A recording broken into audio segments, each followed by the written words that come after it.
What's up, everybody? Welcome into this edition of Warchant TV. I'm Aslan Hajavandi, joined by founder and administrator of Warchant.com, Gene Williams. If you're not a member of the website, it's the ultimate Seminole sports source. What are you waiting for? Use that promo code Warchant30. It'll get you 30 free days of access.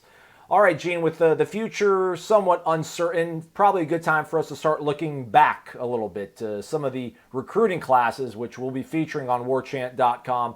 Lots of epic classes, some good, some bad. The epic, I guess you could say. And this started kind of early on in the rivals era, if you will. 2002, one of the more memorable classes for Florida State. What made you want to go ahead and kind of dissect this class out of all of them? Well, I want to start in the beginning and really, as you know, really recruiting, even online, started a couple years before this, but this is at least going back in the Rivals database. Unfortunately, they only go back to 2002. So it's hard to discuss guys, and we don't have the information on them and all that prior to that time, or at least incomplete information. It's a lot of fun. I think this is really, too, for me, it's a lot of fun. You know, you were a student back then, right, Aslan? Yeah, and recruiting is what pulled me into the website, got the subscription, so. So it's neat for me because this was kind of the heyday really of online back in the day. I mean, I was one of those guys back a little before this time. You know, you follow the Bill Buckholders, who's the guru in the state of Florida, Tom Lemming, of course, Bobby Burt, all those guys. So, this kind of few years, before this really kind of made that transition, to online kind of took over. And of course, it's taken off and is just a huge industry now. We see all them, but this was really fun back then because I got to know the kids. It was great. I would call a home phone number. Mom and dad picks up and instantly he's on the phone and we're talking recruiting. And they would, you would rarely not take a phone call. And nowadays, forget it. If you want to try to get a recruit, good luck. I mean, they're never going to take your call. I mean, interesting story of that. I think it was a class before. It was Dominic Robbins. I think it was Dominic. I can't remember if it was Dominic or Lorenzo, but it was one of those California kids. And I called up late because, they're on the West Coast. And I call up and start talking to him and said, I know Coach Bowden was supposed to come out there and visit at some point. And they go, yeah, he's sitting right next to me here in the living room. And I'm like, whoa. I would call me back later. Don't need to talk. And I remember going back later, apologizing to Bowden and said, I'm sorry, I didn't know you were in the room. But I mean, that's kind of how these kids were excited to actually talk about it back then. So it's a lot of fun in this class. When you go back and look, we're going to talk about in a minute, just a lot of interesting characters, personalities in this group. And it's funny how when you get older like me, you start to remember. I remember details of these guys like nobody's business. I don't remember what I had for breakfast today, but boy, I know what in the world, every little detail about these guys back in 2002. Yeah. So in 2002, Florida State probably coming off, I don't know, the worst season in, like what, 20 plus seasons or so? The 2001 setback with Chris Ricks and everybody from that 3-year run of winning and competing for national championships pretty much out the door. And the rebuild is underway. But that 2002 class had star power galore. I mean, the brand was as strong as ever back then. Oh, you're right. I mean, you got to remember, prior to that 2001 season, you had 14 straight years of top 5 finishes, and between 98 and 2000, just a year skip between those. You played for 3 straight national championships. So Florida State was still on top of the world when it comes to college football. They were still the preeminent program back at this time. This class we're going to talk about here is ranked number 2 overall by Rivals. I think I saw ESPN and some others. It was pretty much consensus around the number 2 spot too. So they were still going out and signing all kind of crazy talent. In this class, 6 5-star recruits. Can you imagine that nowadays, Aslan? If you were able to bring in an FSU class, you couldn't get one. Well, I guess one guy was, but I mean, to bring in 6 in one class, I mean, I guess that's what Clemson and Alabama are doing now, but that's what Florida State was routinely doing, back during the late 90s and through at least the first half of the so-called lost decade. All right, so when we think about 2002, you talk about the star power, Gene. You talk about 5 stars, and you probably can't start that conversation without talking about Lorenzo Booker. The story I have about Booker was that I had actually transferred to Florida State for that winter semester or whatever, what have you, and I had 2 random roommates, and we never really talked to each other. Like, I just moved up. Obviously, sign day's February. I moved in January. And I remember that I had the TV on ESPN to watch the announcement. And when it happens, like, all 3 of the bedrooms in the apartment erupt. And then we all kind of like walk out like, oh, were you watching that? And it's like, yeah. And that's kind of how me and all my roommates at first kind of, broke the walls down and started bonding. But for Lorenzo Booker to go on ESPN, what a seminal moment, not only for Florida State, but recruiting overall, right? I mean, it's nuts. You're right. That was kind of the beginning of the end is the way to put it. Because, I mean, how many kids since then have made announcements on national TV? Hundreds, if not thousands. And that was the first one. I mean, that broke new ground for a recruit to go on national television and tell everybody where he was going to go.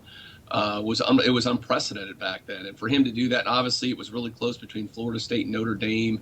And I guess a little side story, he had a little dispute with Tom Lemming back in the day. And, Lorenzo was always a good guy, was very good to us, and we would talk all the time. And even after the fact, I remember wrote a story a couple years later about kind of putting a little shade on Tom Lemming, that he would kind of nudge guys to go to Notre Dame, and Booker was on top of that and gave me some good quotes along with some high school coaches. And I remember we went on a radio station in Jacksonville, and I debated Tom Lemming about all this, and even Booker back then, because it wasn't all the restrictions on media, just called him up. And so Booker and Tom Lemming are arguing about, how he tried to influence him to go to Notre Dame back then. It was the Wild West, man. It was a lot of fun, but you're right. That was something to see, to have that happen and got announced that on national TV. And it was great. It was great publicity for Florida State for a guy to get that kind of play, and for Florida State to see, like, these recruits go, wow, I can go on TV on ESPN and tell people where I'm going to school.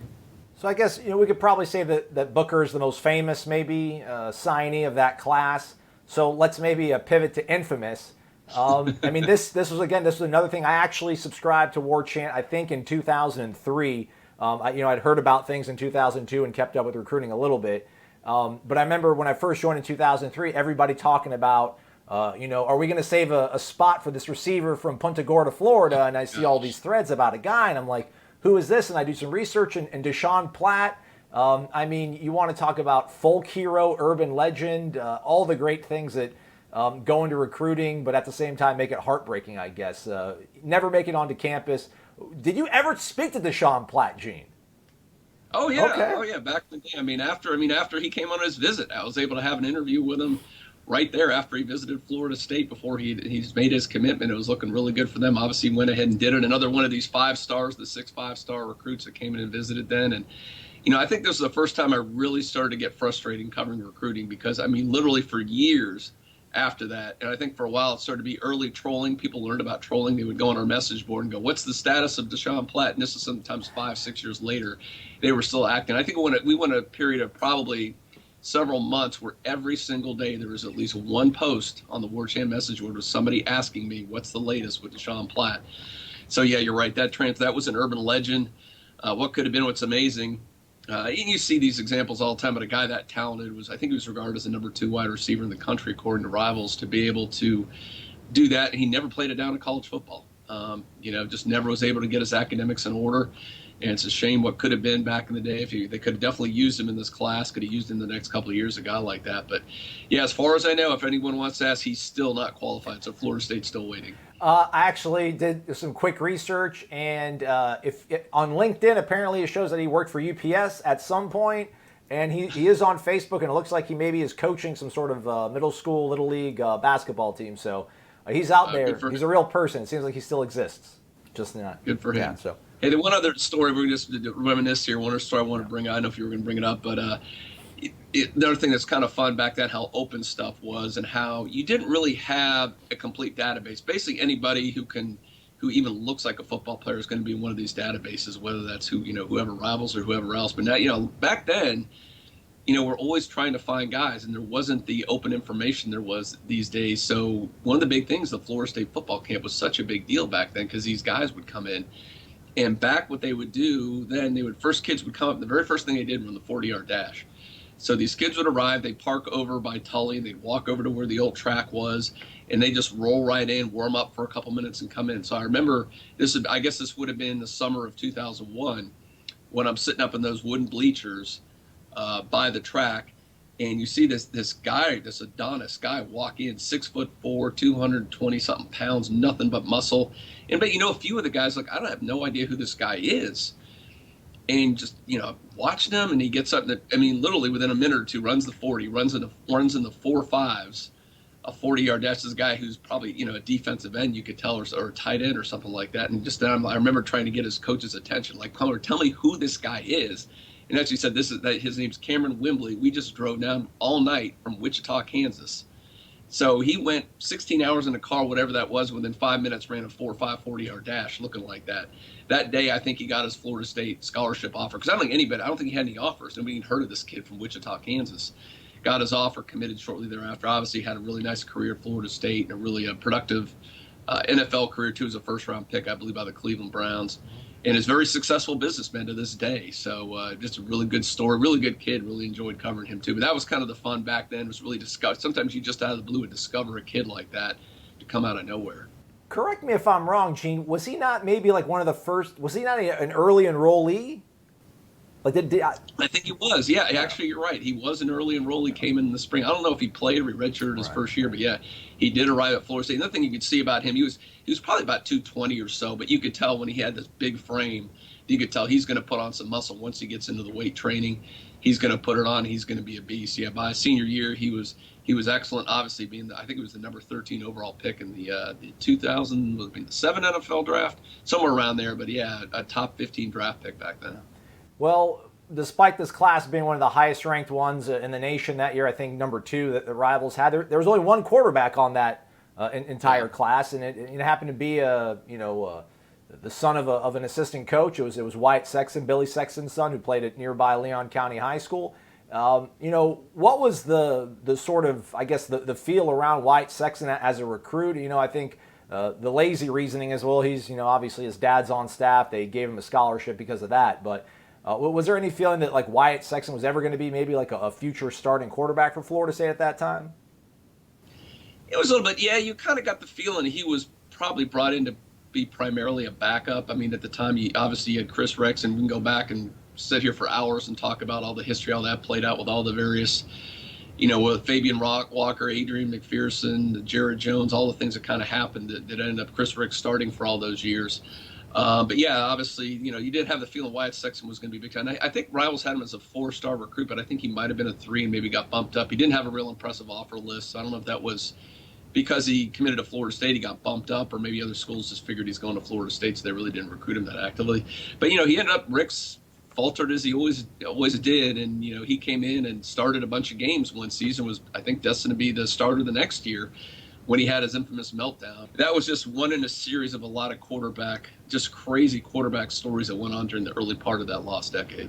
I'll always remember, though, they'll never be able to take away, I think it was 2004, when the sort of transition. Yeah, right? The Virginia game. Virginia came in Doak, ranked, top 10, and it was a night game, and he lit them up. That was a great moment, man. That was a great moment. Yeah, he did. He like I said, he played well enough that year. I mean, he faltered a little at the end of the year, I remember, but he played well enough that the consensus was he was going to be the starter in 2005.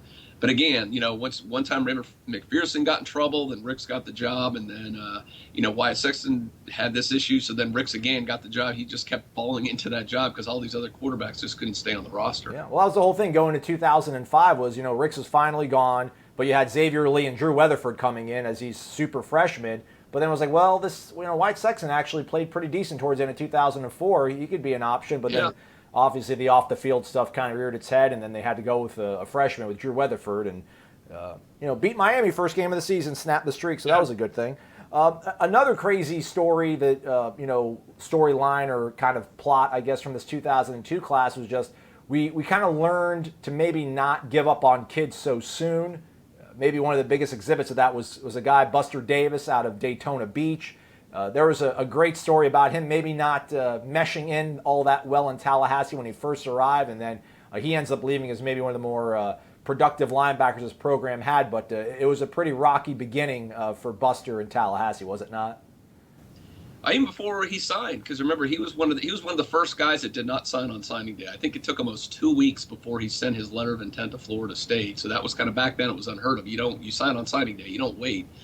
So that was kind of odd. And then you're right. He got here. He didn't start. I don't think he played his first game and he was ready to go. And he had I think his mom talked him into staying and had sit downs with Bobby Bowden. He said, "You're going to stay, son. You're going to play out the year. We'll see how it goes." Wouldn't give him his release, and obviously he worked up and was, like you said, was an outstanding linebacker his last few years at Florida State. Played a little bit in the league, so really good history for him. He's a strong case for the people now that say, "Oh, these players ought to just anytime they don't feel good, they're not happy, they're not starting, they should be able to just transfer." Or here's a great story: a kid that stayed in there for a year, played it out, and it worked out great for his career. So you really like when a situation like that plays out with Buster. And one little story about Buster I just remember was back in when they started doing the green jerseys with the quarterbacks, I think this was a spring practice, and I forget what year it was, but Kevin Steele was a linebacker coach at that point, and he always did hands off the quarterbacks. I think it might have been Wyatt Sexton, I believe. So Buster came during a spring scrimmage on a blindside blitz. He didn't slow out in the least. It just upended Wyatt Sexton, who's a skinny kid, and Buster is obviously, he wasn't tall, but he was a big dude, real thick. So he upended head over heels. Wyatt Sexton flipped over, and you hear some of the offensive coaches kind of yelling at him, "Hey, you don't do that. What are you doing there?" And I remember him coming over the sideline and Kevin Steele going, "Great hit, Buster." So just, real fun guy to follow, and really happy it worked out for him. All right. Well, 22 guys in that class, it's always tough to, maybe circle one, but was there any specific player, I don't know whether it was their production on the field or covering them, that you would maybe deem as a favorite of yours, Gene? Yeah, it really had to be Leon Washington. I mean, I loved his style of play. Just a great kid. Was unbelievable. Football player. I remember his very first time went out and just torched the Gators, ran all over him. It's just a tremendous young man. My first impression with him was, back then you didn't have online video. You couldn't see these kids with video. So you had to you try to get the VHS tapes. A lot of times we tried to get them from coaches or where we could get them, but they're really difficult to come by. So I would talk to Leon regularly. He's a very accommodating young man. So I remember going to a Jacksonville Jaguar game and said, "Is there any way I can get you?" He said, "I can get a copy from my coach, VHS tape." So I said, "Let's meet outside the big Jaguar, outside the stadium." So before he came all the way on his own out to Jacksonville Stadium just to meet me to hand his VHS tape. So immediately I was more excited to get home and watch his tape than I was to watch the Jaguars. But I got home, watched that thing, and I'm like, man, this guy. And I told people then, I go, this guy's going to be better than Booker. Booker was getting all the hype. But once I saw Leon going against a higher level of competition and his style of play, I thought he was going to be a better running back, and that turned out to be true. And then obviously goes on, has a really nice pro career. And I don't know if you're aware, Aslan, he's still tied for the most kickoff return touchdowns in NFL history right now. I just wish, I know last time I talked to him, he was hoping he would get one more year in the league so he could break the record, but he didn't get it. So just a great young man. I know he's coaching now, I believe he's with Detroit. Okay. Is that correct? I mean, I know he was with an NFL team as a coach right now, so I'm really excited for Leon. Hope he has a very productive professional career. I mean, it's crazy, Gene, to hear you talk about these stories of actually having to cover recruiting. I mean, now it's Twitter, it's text messaging, it's knowing when visits are happening and kind of staking the scene out. But I mean, you had to be so proactive back in that day. I mean, you're making phone calls and interrupting official visits. You're going to NFL games and double dipping and making it into a bit of a recruiting visit as well. I mean, can you even, if you explain to 40-year-old Gene that this is the way things are going to look now, I mean, what would you have thought? Oh, there's no way. I mean, the technology thing, that's the initial days. Even a Warchant, going back on what we started out being, it was almost like there were no images. It was some text and a couple recruiting nuggets here and there and some commitment lists. And the iterations over and over and over and over again. You're right. I mean, the idea to be able to see every prospect, see a video clip of them online was just unthinkable, back when I started doing this. And, everything, the social media was not even close to having that kind of situation going back then. So, it was, like I said, it was kind of I cut my teeth on it. It was a lot of fun back then to cover recruiting. I kind of obviously missed those days. But, at least the positive now, we have so much more information. It's just so easily accessible. And I love the fact that, you can be whoever you are. It doesn't matter if you're an FSU fan living in Europe or Tallahassee. You can sit there and you can argue and debate about it and look detailed information on every single kid, get their video clips.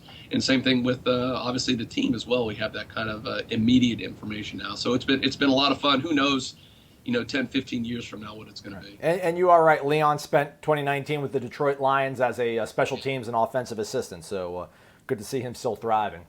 All right. Put a bow on this for us, Gene. I guess what ultimately is the legacy? I know it's a really, a word that we use probably way too much. But, when we look back on 2002, or for you, what are some of the adjectives or the thoughts you have ultimately on that class as a whole? Yeah, back then you really, we all kind of want to look back at kind of when things started to unravel there about 2001. And there's some trends you started to see back in those early 2000 classes. I think one of them was the lack of recruiting on the offensive side of the ball. You mentioned you had, Wyatt Sexton was an okay quarterback, but he's not going to be a difference maker. And you really saw with the offensive line, this was an odd class that had one offensive line commitment in. I think it was Corey Niblock.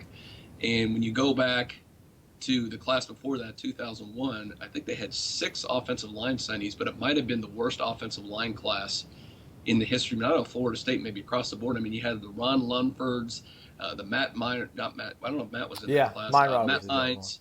Matt Hines, Eric Bro. I mean, it was just every single guy was almost a complete miss. And then to follow it up and have only one guy in this next class, that hurt it. But I think the other side of the coin is, too, that I think people forget how good Florida State was defensively back in those days. A lot of the guys, we talk about here, I mean, the A.J. Nicholsons, we mentioned Wembley. There's a lot of really good defensive players at that time. And I think I looked, in 3 of the next 5 seasons, they finished in the top 30 or top 20, I believe, defensively. And they were putting a lot of guys in the league still on the defensive side of the football. So really the early drop-off back then was really more on offense than defense. So they were really good there. And this class is another example of that. Most of the star power on this side, at least the star power in terms of guys who panned out in college, was on defense. It was not on offense. There you go. All right, that was great, man. That was a little fun stroll down memory lane. We all use the exercise at this time right now, it seems like, Gene. So we'll definitely be back with another edition of this. Give us a recommendation if there's a certain class, maybe, Rivals era since 2002 on that you guys want to for us to discuss, and we'll bring it to you. Do stay connected to warchant.com. For Gene Williams, I'm Aslan Javandi. Thanks for watching.